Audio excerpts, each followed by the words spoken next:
Super picks. All right, Big Vig. We just finished off a big series. You know, Yankees, Red Sox in Fenway. Yep. 3-gamer. Finally we win a series with the Red Sox. You know, hopefully it's the first of many. You know, but we finally took 2 or 3. Yeah. You know, we and surprisingly with the pitchers that won it. You know, CC beat Lackey. We expected. And Game 1. Yep. Game 2. Game 2, not so well. Hughes kind of went out there and putted through it. We scored some runs against Beckett, but couldn't get the win. And then just most recently, hey, AJ Burnett somehow beat John Lester. I know Burnett didn't get the win, but you know what? He pitched better. As John Sterling say, you never know about baseball. You don't. I mean, I would just like to say that the big thing for me, and almost this is a bothersome to me, is how well AJ Burnett pitched. I mean, did he pitch 8 innings and 1 run, 8 innings, 1 hit? No. But I've been ready to kick AJ out of the rotation for a couple of weeks now. If you've been following the blog, and I know you have, you've seen all the posts I've written, even the videos I've done about how AJ Burnett is an embarrassment. Well, you know what? He pitched a pretty good game today against the Red Sox. He did. Could have been better, but it was pretty good. What's this mean for us? You know, does this mean that we can ride high now? We're going to take the division. It doesn't matter where we play him. We're going to beat him in the playoffs. I mean, what's it mean for us? So we're a half game back right now. Half game. Tied in the loss column, which a lot of people like to say. Yes, they do, including Fitz and Vig. We like to say that. So we won the CC versus Lackey matchup. We lose the Hughes versus Beckett matchup. Expected. And then unexpectedly, we win the AJ versus Lester matchup because Lester is a total stud. Yeah. From a baseball perspective. Only. As far as a foreshadow for the future, I still see all possible matchups in the playoffs favoring Boston.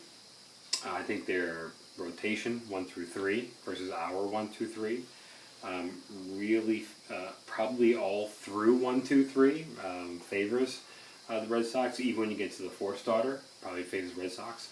Obviously, there's a ton of variables there. The fact that both lineups work pitchers, the fact that into the 6th inning you're already working into the bullpen. Right.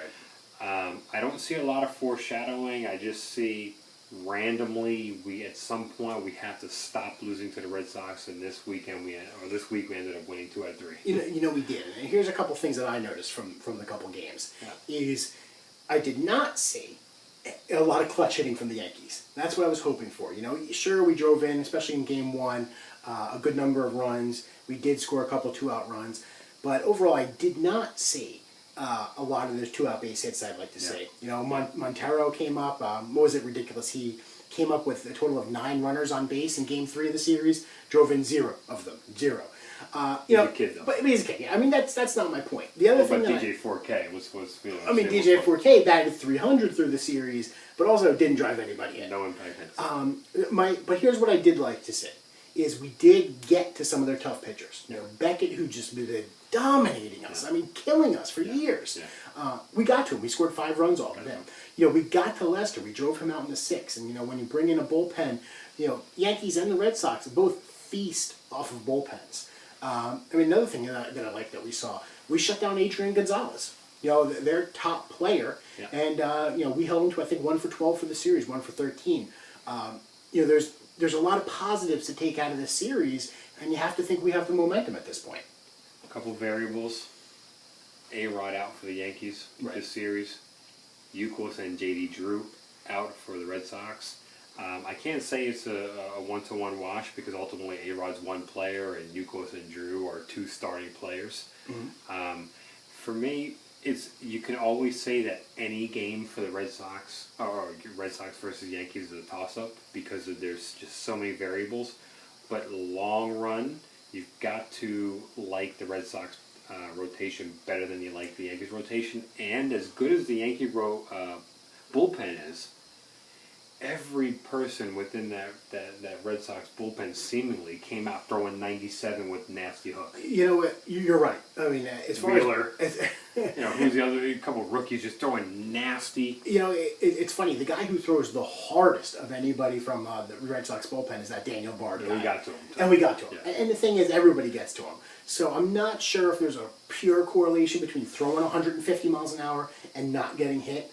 If you throw straight darts, those are going to get hit, especially by professional players from our team.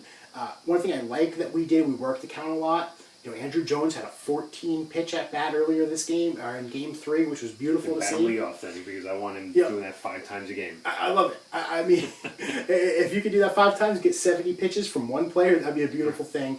And what changes with relievers, when they come in, you're not working them up. You're not trying to get them to 30 pitches. You can swing away.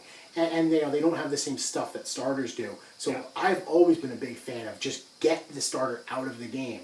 And you know what? We did that. We did that all 3 games against the Red Sox this week. And although Boston seems to be coming out of the pen with filthy arm after filthy arm, you have to like right now the Yankees bullpen rotation over the Red Sox. I mean, if you look at Soriano and then Robertson and then Mariano,